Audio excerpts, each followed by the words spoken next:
नमस्कार, आप देख रहे हैं श्रेय टीवी, देश हित की बात। मैं हूं आपके साथ साक्षी। मुआवजे पर मचा महाघमासान। किसानों का डिप्टी सीएम राजेंद्र शुक्ला के दरबार में हल्ला बोले हमारी जमीन का सही दाम दो। रीवा सीधी राष्ट्रीय राजमार्ग भूमि अधिग्रहण पर विवाद, सैकड़ों किसानों ने लगाया नियमों की अनदेखी का आरोप। उप मुख्यमंत्री राजेंद्र शुक्ल ने दिए निष्पक्ष जांच के निर्देश। नमस्कार, आप देख रहे हैं श्रेय टीवी, देश हित की बात। रीवा सीधी राष्ट्रीय राजमार्ग चौड़ीकरण परियोजना विकास से ज्यादा विवादों की वजह बनती जा रही है। जमीन अधिग्रहण के बदले मिलने वाले मुआवजे को लेकर सैकड़ों किसानों का गुस्सा फूट पड़ा। किसानों ने सीधे उप मुख्यमंत्री राजेंद्र शुक्ल के निवास पहुंचकर प्रदर्शन किया और आरोप लगाया कि प्रशासन ने नियमों को दरकिनार कर उनकी जमीन का मुआवजा तय किया है। किसानों का कहना है कि उनकी वर्षों की मेहनत की जमीन का उचित मूल्य नहीं दिया जा रहा। आखिर क्या है पूरा मामला, देखिए हमारी यह खास रिपोर्ट। रीवा जिले के विभिन्न गांवों से पहुंचे सैकड़ों किसानों ने उप मुख्यमंत्री राजेंद्र शुक्ल के निवास पर पहुंचकर अपनी पीड़ा सुनाई। किसानों ने ज्ञापन सौंपते हुए आरोप लगाया कि राष्ट्रीय राजमार्ग चौड़ीकरण परियोजना में भूमि अधिग्रहण के दौरान मुआवजा निर्धारण में गंभीर अनियमितता की गई है। किसानों का कहना है कि जिन जमीनों का मूल्यांकन वर्ग फुट के आधार पर होना चाहिए था, उन्हें हेक्टेयर के आधार पर जोड़कर मुआवजा तय कर दिया गया। इससे उनकी जमीन पर वास्तविक बाजार मूल्य नहीं मिल पा रहा और उन्हें भारी आर्थिक नुकसान उठाना पड़ रहा है। ग्रामीणों ने आरोप लगाया कि अलग अलग खसरों नंबरों की जमीन जिनकी कीमत और स्थिति अलग अलग है, उन्हें भी एक साथ जोड़कर मुआवजा तैयार कर दिया गया। इतना ही नहीं, कई किसानों की दूर दूर स्थित जमीनों को भी एक इकाई ही मानकर मुआवजा निर्धारित किया गया। किसानों का कहना है कि यह पूरी प्रक्रिया शासन के दिशा निर्देशों के विपरीत है और इससे उनके साथ गंभीर अन्याय हुआ। प्रदर्शन के दौरान कई किसान भावुक भी नजर आए। उनका कहना था कि जमीन तो चली जाएगी, लेकिन यदि उचित मुआवजा नहीं मिला तो उनके परिवार का भविष्य संकट में पड़ जाएगा। किसानों ने यह भी कहा कि यदि उन्हें न्याय नहीं मिला तो हाई कोर्ट या सिविल कोर्ट में लंबी कानूनी लड़ाई लड़ने की आर्थिक क्षमता भी उनके पास नहीं है। इसलिए शासन से ही निष्पक्ष कार्रवाई और उचित मुआवजे की मांग की जा रही। उप मुख्यमंत्री राजेंद्र शुक्ल ने किसानों की बात गंभीरता से सुनी और भरोसा दिलाया कि किसी भी किसान के साथ अन्याय नहीं होने दिया जाएगा। उन्होंने कहा कि पूरे मामले की निम्नानुसार जांच कराई जाएगी। यदि मुआवजा निर्धारण में कहीं भी त्रुटि या अनियमितता पाई जाती है तो उसे सुधारा जाएगा और पात्र किसानों को न्याय दिलाया जाएगा। अब सबसे बड़ा सवाल यह है कि क्या जांच के बाद किसानों को उनकी जमीन का वास्तविक और न्याय संगत मुआवजा मिल पाएगा या फिर यह मामला अदालत की चौखट तक पहुंचेगा। फिलहाल किसानों को उप मुख्यमंत्री के आश्वासन पर भरोसा और सभी की निगाहें शासन की अगली कार्यवाही पर टिकी हैं। कैमरामैन के साथ रीवा से जिला संवाददाता अविनाश चतुर्वेदी की खास रिपोर्ट श्रेय टीवी से।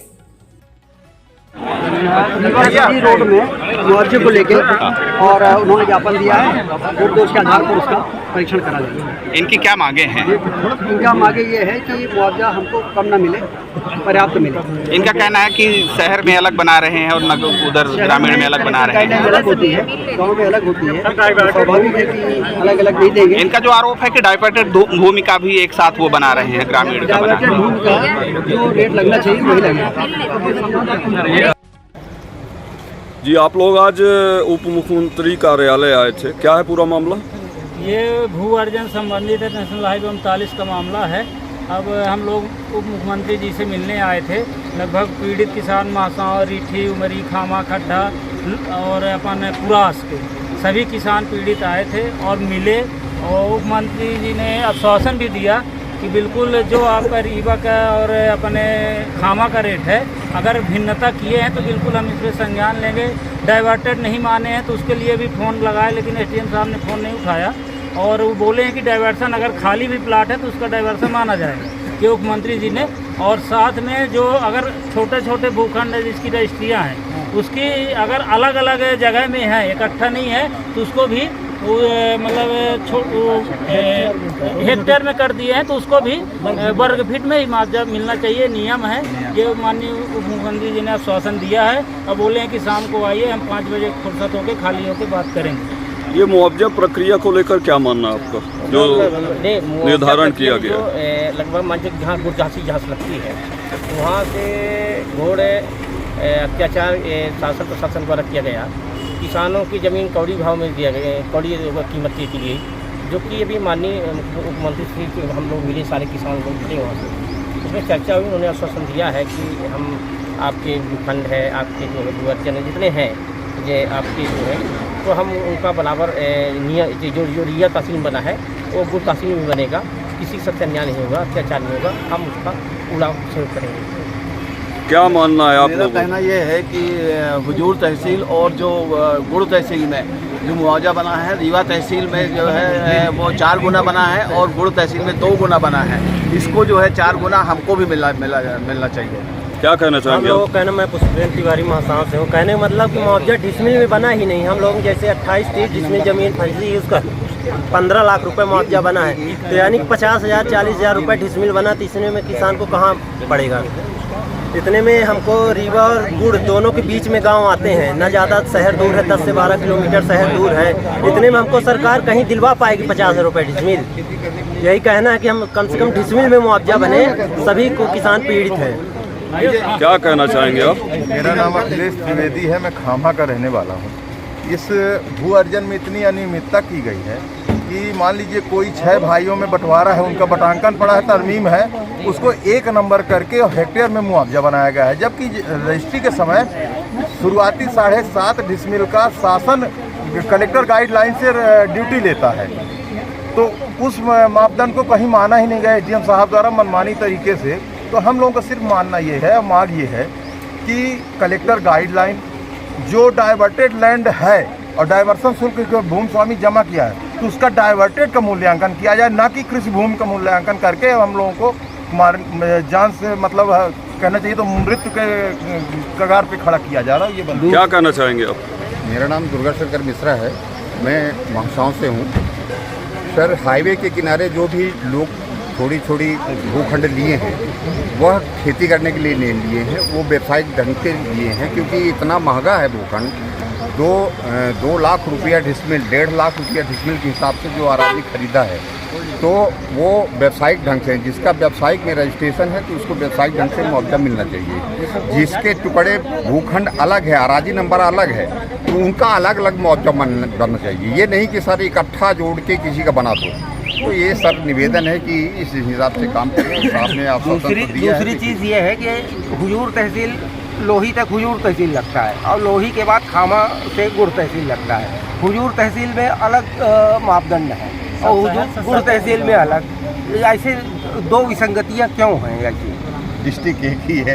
कुल मिला के आगे आप लोग क्या करने वाले हैं इस मामले को लेकर? मांग जारी रहेगा, हड़ताल करेंगे, कलेक्ट्रेट में जाके बैठ के धरना प्रदर्शन करेंगे जब भर हमारी मांगे पूरी नहीं होगी। हमारा कहना है कि हमको डिसमिल में जो उचित मुआवजा हो निरूपित किया जाए। ये आदेश गलत है, इसको सही कमेटी बैठा के इसको निरस्त करके फिर कमेटी बैठा के जांच की जाए और सबको सूचना दी जाए कि आपका इतना मुआवजा बना, इतनी जमीन अर्जित हुई है। हम सब का यही ज्ञापन देने वाली बातें अब आज से पूरी हो चुकी हैं। करीब कलेक्टर साहब से शुरू किया, विधायक जी को दिया, सांसद जी को दिया, अपने उप मुख्यमंत्री महोदय को भी दे दिया। अब इस पे भी कोई अगर सुनवाई नहीं होती है तो 1 हफ्ते के बाद हम लोग धरना जाएंगे भोपाल तक, वहाँ कार्य करेंगे और अनशन करेंगे, घेराव करेंगे। माननीय मुख्यमंत्री जी का क्या कहना है? अनशन नहीं चलेगा।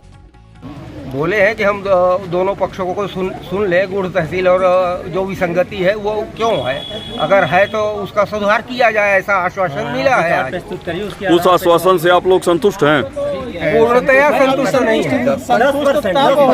संतुष्ट तब होंगे जब मतलब सफलता मिलेगी और डाइवर्सन वाली जमीन का जो डाइवर्सन का कागज है उसको डाइवर्सन का पेमेंट मिलना चाहिए। मतलब उसमें लिखा है एक्ट 2013-14 का, तभी हम लोगों को मुआवजा दे देना चाहिए। तब से आज तक 5-6-7 साल हो गए, तब तक कुछ सूचना नहीं मिली कि आपका कितना जमीन अर्जित हुई है, क्या है, कैसे। हम लोग छोड़ के उस हिसाब से उसमें गतिविधियाँ करते हैं। और मुख्यमंत्री जी ने कहा भी है कि अगर 4 गुना मुआवजा आपको कहा गया है सीएम साहब से, तो आपको मिलेगा 4 गुना मुआवजा। तो जब उप मुख्यमंत्री जी ने ऐसा कहा है, तो 2013-14 के सर्वे के अनुसार हमें रिवॉर्ड दिया जा रहा है, तो आप 2026 के अनुसार 4 गुना हमें मुआवजा दे दीजिए। हमारी मांग यही है, अगर ये नहीं हुआ तो आक्रोशित जन आंदोलन होगा, नेशनल हाईवे 39 जाम होगा। नहीं तो ऐसा करें मुख्यमंत्री साहब कि हम यहीं पे आत्मदाह कर लेते हैं। जैसा कि आप लोग ये बता रहे हैं कि आने वाले समय में आप लोग मुख्यमंत्री कार्यालय भोपाल जाएंगे, इस विषय में क्या कहना चाहेंगे आप लोग? हम सब कमेटी सब जाने के लिए तैयार है, सारी दुनिया जाएगी, सब लोग केस करेंगे, सब लोग हम लोग जाएंगे,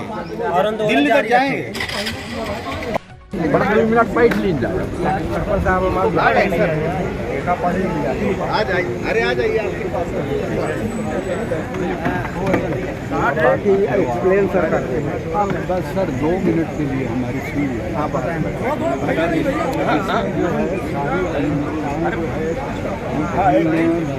वहाँ पर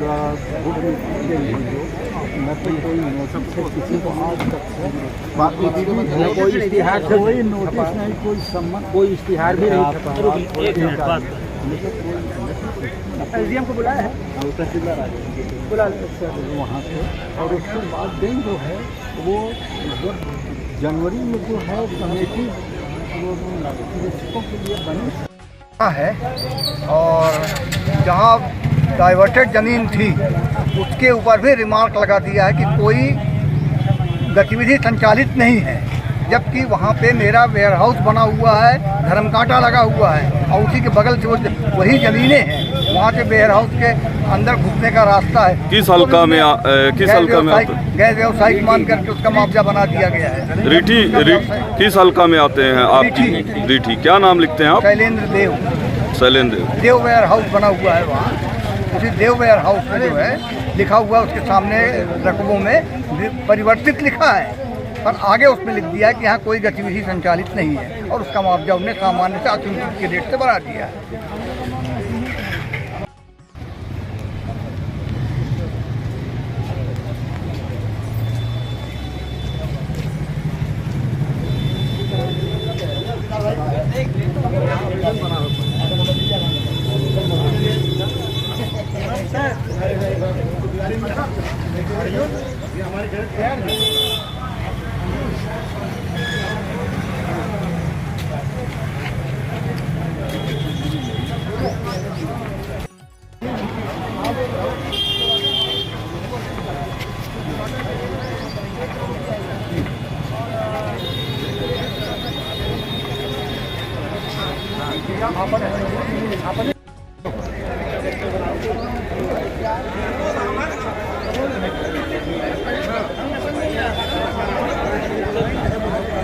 अंदर चले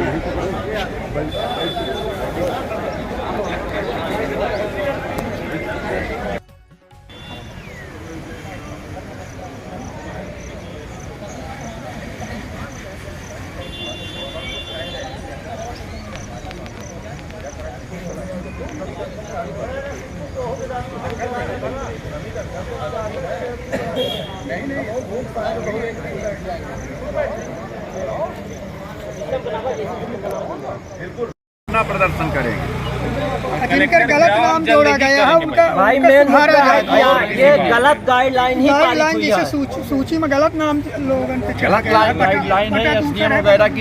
ये जो है आरोप है कि डाइवर्टेड भूमि का भी एक साथ वो बना रहे हैं। डाइवर्टेड भूमि जो रेट लगना चाहिए